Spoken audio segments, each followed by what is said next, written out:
We're all afraid of something. Let me show you what I'm afraid of. Let me draw a picture. So these are some mountains, and I'm in the forest. There's the moon, and let me get some trees in here. There we go. Yeah, that looks good. And in the middle is this road that leads deeper into the forest. But this doesn't do it justice. Hang on. Okay, yeah, that's better, except more alive. Yeah, okay. That's better, but it's still... Hang on. There we go.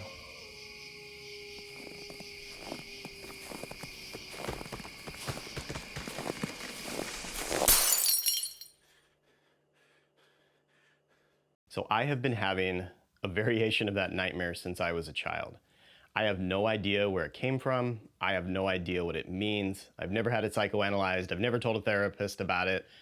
And the weird thing is I'm not particularly scared of the forest or the dark or the snow. But there it is. That's my nightmare that has reoccurred since I was very young. I'm afraid of things that have nothing to do with the actual scene of this nightmare, walking alone in a forest on a snowy path with something following me in the woods.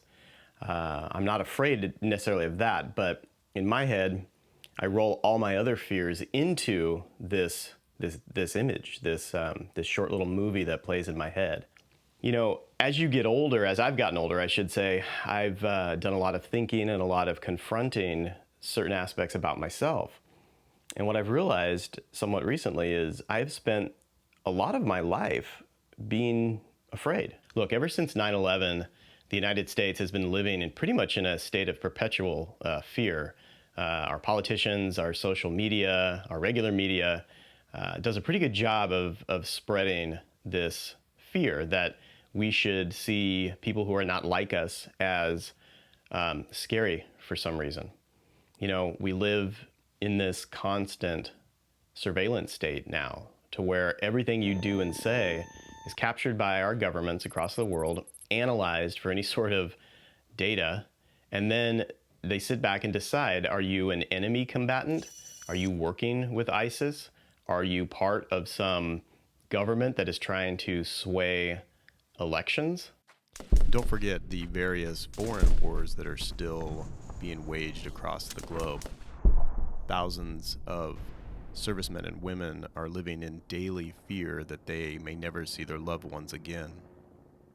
And while these wars are bad enough, there is always the threat of something bigger looming on the horizon. Total nuclear annihilation. Reducing our homes, our countries, to rubble. It's not really surprising that many of us are stressed out, depressed, and scared. You know, to give you an example of something that I've always struggled with, I've been a lifelong super nervous flyer. My father was a fighter pilot in the Air Force, and I spent some time in the Air National Guard, and I know what can go wrong on an airplane. I've heard the stories. I was a mechanic on fighter jets, and I know too much about airplanes, so I have a hard time relaxing on flights. I used to have to get blasted drunk. Well, maybe not blasted because they wouldn't let me board, but I would have to get a really good buzz. You know, I would show up early to the airport. I still like showing up early for other reasons. Show up at the airport, knock back as many beers as I can get in me, usually 4 to 5 before I jump on the plane to make sure that I'm good and numb and every little bump and every little thing I hear isn't going to throw me into a panic. However, over time, the more I traveled for work. I live in China. Going back and forth to different places requires flights for the most part. I've just gotten used to it.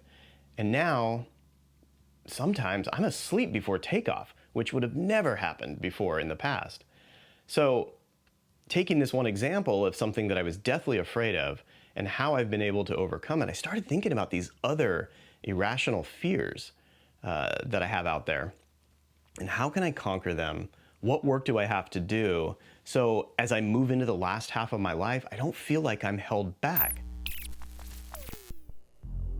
There was a time, not too long ago, when I had almost completely succumbed to my endless list of fears. I was scared to quit the job I hated, scared of not being a good enough husband, scared of being a terrible father, scared to commit to my creative pursuits, scared to get back out there and see the world. It was a dark time for me internally, even if from the outside things probably looked okay to most people. We were, of course, building our first house, and we were going to welcome our daughter, Sophia, to the world very soon. But I was miserable, stuck in a dead-end job, unhappy with myself and who I had become. I needed a change. And then I got a phone call that changed the course of my life. Hey man, what's going on? Oh, nothing much. Just checking to see if you can move to Vietnam in about 2 weeks. Vietnam? What's in Vietnam? A job, man. Do you want it or not? 10 days later, and only 10 weeks since my wife delivered Sophia, I was on a plane to Vietnam. There are moments in most people's lives where they can look back and see exactly when it all changed.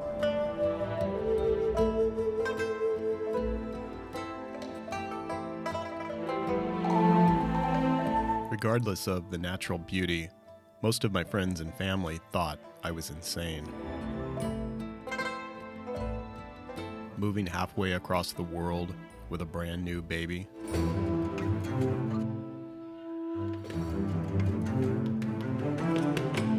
Something was definitely wrong with me. Or so they all thought.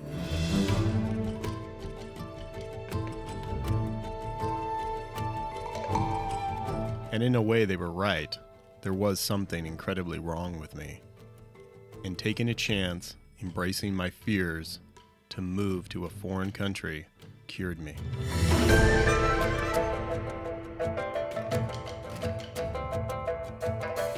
For far too long, I had been denying who I was, what I liked to do, what I was passionate about.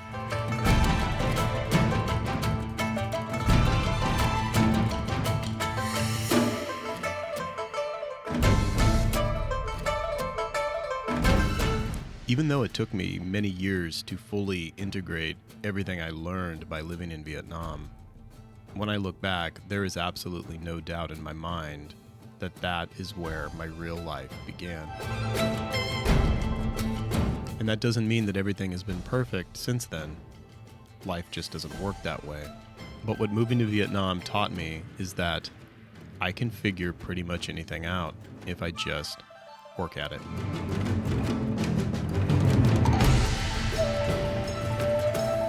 Inspired by this first adventure, I have been able to travel the world with my family and show my children what the world is really like. Because I didn't allow fear to hold me back any longer, I got on that plane, and the rest of my life was different. So my list of things that I'm scared of, I'm not going to share everything right now in this video, but I want you to think about for yourself, what are the things that scare you? What's holding you back in life? Is there something maybe you would do or that you think you'd be great at, but you're just too scared to try? That's me right now. Those are the things that I'm interested in tackling this next year. Some of them are going to be weird. Some of them might be a little dangerous. Some of them might be silly. Some of them you might not understand. You might say to yourself, why is he scared of that? That's super normal. But again, everyone's fears are personal. Everyone's fears are shaped by their own life and their own backstory. That wraps it up for this video. Hopefully you've enjoyed it. It's a little different than I usually do, but I've been thinking about this kind of stuff for a really long time.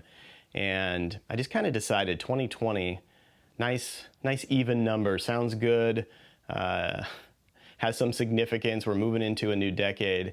And this is gonna be the decade where I don't let little things hold me back. And I'm gonna start with this year with this project, and I'm gonna see how far I can get, and I'm gonna share it all with you.